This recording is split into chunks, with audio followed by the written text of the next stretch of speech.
Israel Hamas युद्ध शुरू होने के बाद यमन के हूती ने पूरी दुनिया को अपनी जो ताकत दिखाई है उसका किसी को अंदाजा तक नहीं था और इसमें सबसे बड़ी भूमिका उसके ड्रोन्स की है जिन्होंने इजराइल के भीतर तक कई बड़े हमले किए हैं। दरअसल 19 जुलाई 2024 को तेल अवीव के भीतर एक अपार्टमेंट पर ड्रोन हमला हुआ था। ये ड्रोन करीब 16 घंटे का सफर करके और 2600 किलोमीटर की दूरी नापकर तेल अवीव में घुसा था। यहाँ तक इस ड्रोन ने इजराइल के तमाम एयर डिफेंस सिस्टम को चकमा दे दिया था और इस हमले के बाद से अमेरिका और इजराइल के होश उड़ गए थे कि हूती के पास इतने मॉडर्न टेक्नोलॉजी के ड्रोन हैं जो बेहद ही ताकतवर हैं। और इसमें कोई शक नहीं है कि हालिया वर्षों में हूती की ड्रोन ताकत चौगुना बढ़ी है, क्योंकि इसके पीछे सीधा ईरान का हाथ है। ईरान ने हूती को ड्रोन टेक्नोलॉजी ट्रांसफर की है और इस टेक्नोलॉजी का इस्तेमाल करते हुए हूती बेहद ही घातक ड्रोन बना रहा है। हूती ने साल 2018 में बड़े पैमाने पर ड्रोन प्रोडक्शन शुरू किया था और इसका नतीजा ये निकला कि सऊदी अरब और यूएई को अप्रैल 2022 में उसके साथ युद्ध विराम करना पड़ा।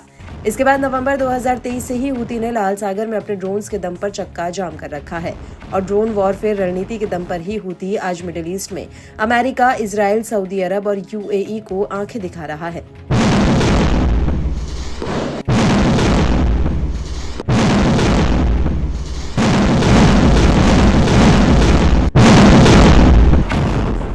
हूती ने सबसे पहले इन ड्रोन्स के दम पर यमन के भीतर अपने पैर जमाए। उसने अप्रैल और जून 2018 में यूएई की अगुवाई वाले गुट को पश्चिमी तट पर पटखनी दी थी। इस दौरान हूती ने अप्रैल 2018 में पहली बार यमन के भीतर यूएई के कमांड सेंटर और एआई, हुदायदा और ताइज प्रांतों पर ड्रोन हमला किया था। हूती ने इन हमलों में ईरान में बने कासिफ ड्रोन का इस्तेमाल किया, जिसने यूएई की समर्थन वाली फोर्स को धूल चटा दी थी। इसके बाद ड्रोन के दम पर ही हूती ने यमन के भीतर मारे प्रांत पर कब्जा करने की कोशिश की। यहाँ पर हूती ने लंबी दूरी से अंतर्राष्ट्रीय मान्यता प्राप्त सरकार के ठिकानों पर कई ड्रोन अटैक किए। हालांकि उसके ये हमले अपने मकसद में कामयाब नहीं हुए थे। इसी दौरान 2018 और 2022 के बीच ड्रोन वॉरफेयर का इस्तेमाल करते हुए हूती ने सऊदी अरब और यूएई के अहम ठिकानों पर ड्रोन अटैक किए। हूती ने सऊदी अरब में ज्यादातर नागरिक हवाई अड्डों को निशाना बनाया। वहीं 22 जुलाई 2018 में हूती ने सऊदी की अरामको ऑयल फैसिलिटी पर एक बहुत बड़ा ड्रोन हमला किया। इसके बाद 26 जुलाई 2019 को हूती ने आबू धाबी इंटरनेशनल एयरपोर्ट पर भी एक ड्रोन अटैक किया था और इस दौरान हूती के सऊदी अरब पर ड्रोन हमले 7 गुना तक बढ़ चुके थे। बड़ी बात यह है कि हूती ने ये अधिकतर हमले कासिफ 2 के ड्रोन से किए थे और यह हैरान करने वाली बात है कि सऊदी और यूएई के लिए इस ड्रोन्स को इंटरसेप्ट कर पाना बेहद ही मुश्किल था।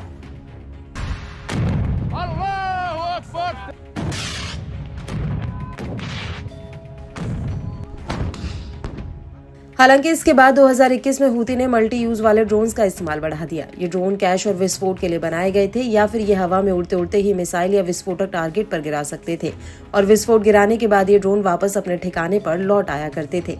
इसके लिए हूती ने सम्मत 4 और रुजूम मल्टी यूज ड्रोन का इस्तेमाल किया था। हूती ने मार्च 2021 में इन ड्रोन्स को जंग के मैदान में उतारा था। ये दोनों ही ड्रोन चीन में बने हेक्साकॉप्टर ड्रोन का एक कॉपी वर्जन थे। इसके अलावा हूती ने कासिफ 2 के ड्रोन का भी इस्तेमाल शुरू किया, जिससे मिसाइलें तक फायर की जा सकती थी।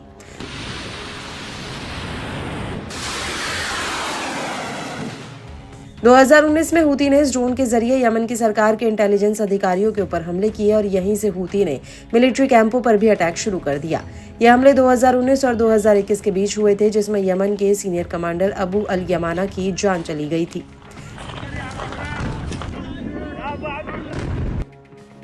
इसके अलावा यमन के भीतर अंतर्राष्ट्रीय मान्यता प्राप्त सरकार को कुचलने के लिए भी हूती ने इन्हीं ड्रोन्स का सहारा लिया। हूती ने उन तेल कंपनियों के ठिकानों पर ड्रोन हमले किए जो यमन की सरकार से जुड़ी हुई थी और इन हमलों की वजह से यमन की सरकार की तेल निर्यात से होने वाली कमाई पूरी तरह से ठप हो गई।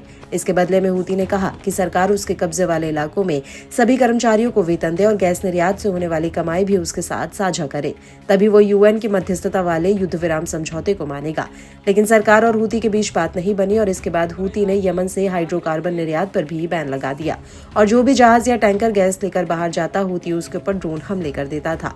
साल 2022 के 10 महीनों में हूती ने यमन की सरकार के हाइड्रोकार्बन निर्यात को पूरी तरह से ठप कर दिया, जिससे सरकार को करीब $1 अरब का नुकसान हुआ।